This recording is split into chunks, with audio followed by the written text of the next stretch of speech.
This is not once upon a time fairy tale stuff. What you saw on this trip is real. Miss McNair's sister is real. That bombing of that church, that's real. That wasn't once upon a time fairy tale.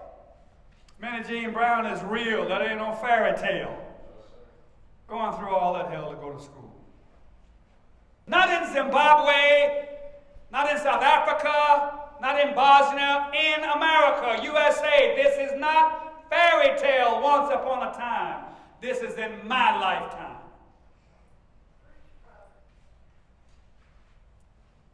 All those lives that were lost and all the horror that was put upon us, and we don't deal with it that much because what happens is it's painful for black people and shameful for white people, so we just kind of put it under the rug and don't deal with it. The only way healing can take place is to take it from under the rug and put it on the table and deal with it. I never really understood, Jeff, why the graveyards had to be segregated, because dead people don't bother each other. They just get along. Reverend Kyles was on the balcony with Dr. King when he was shot. He spent the last hour with Dr. King. He talks about dreaming and dreaming big. He talks about the power of a dream. It's the perfect speaker to end this trip, because if this trip's all about hope, then dreaming big about the change you can make in your community, your school, your home, your life, your family is part of the dream. Dinner was to be served at my home on April 4th.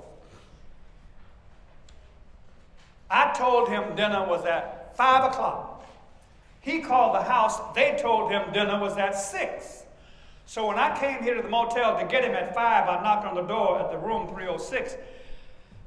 And he said, dinner is not until 6, and I am in no hurry. That gave me the wonderful privilege to spend the last hour of his life with him. 3 preachers in a room, Abernathy, King, and Kyles. And of the 3, I am the only one left. About 5:45, we walked on the balcony. Ralph was still in the room. Abernathy put him on, he was shaving. Martin and I walked on the balcony. We stood side by side. He was saying hello to people he had not seen. He saw Jesse Jackson and said, Jesse brought a band down. Don't take that whole band to Kyle's house. Jesse said, I'm not taking the band to the house.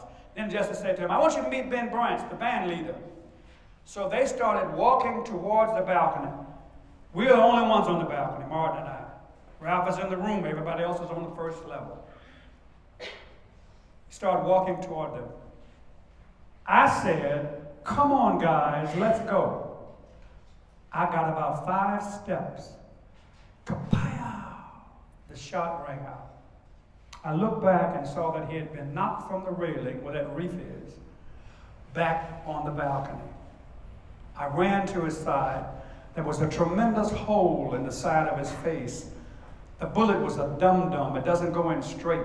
It mushrooms, it explodes, and went all down in his chest and tore all of that out. We couldn't see that under his shirt, but there was blood everywhere. And so the picture of people pointing is in response to the police saying, where did the shot come from? I took a spread from one of the beds and covered him from his neck down. He never spoke a word. Someone put a towel to his face. We got someone on the switchboard, and I told Jesse to call Mrs. King, and I called my home. I was doing what needed to be done, but I was just doing it perfunctorily. I was really out of it. I have no words to express what I was feeling or how I was feeling. They finally came and took him to the hospital, and we waited. About an hour or 2 later, they called to say that Martin Luther King Jr. had officially been pronounced dead at the St. Joseph's Hospital in Memphis, Tennessee, where he was shot on the balcony of the Lorraine Motel. But for many years, I wondered, why was I there? Of all the places he could have been, we were friends, but all the places we could have been, why was I there at that moment in time? There had to be a reason. What was the reason? And it troubled me so. Why was I there? And then, like the unfolding of the flower, I waited, and the revelation came. I was there to be a witness. And my witness has to be true. Martin Luther King Jr. didn't die in some foolish way. He didn't overdose. He wasn't shot by a jealous lover.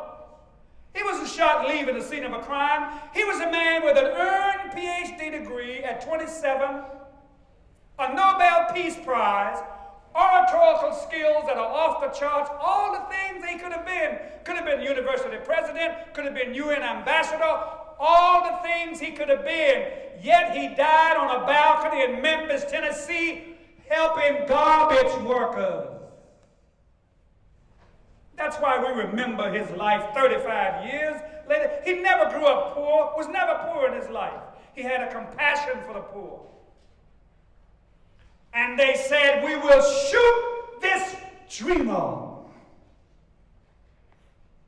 And then we will see what happens to his dream. And the witness has come to tell each one of you that the dream is still alive. Thank you very, very much.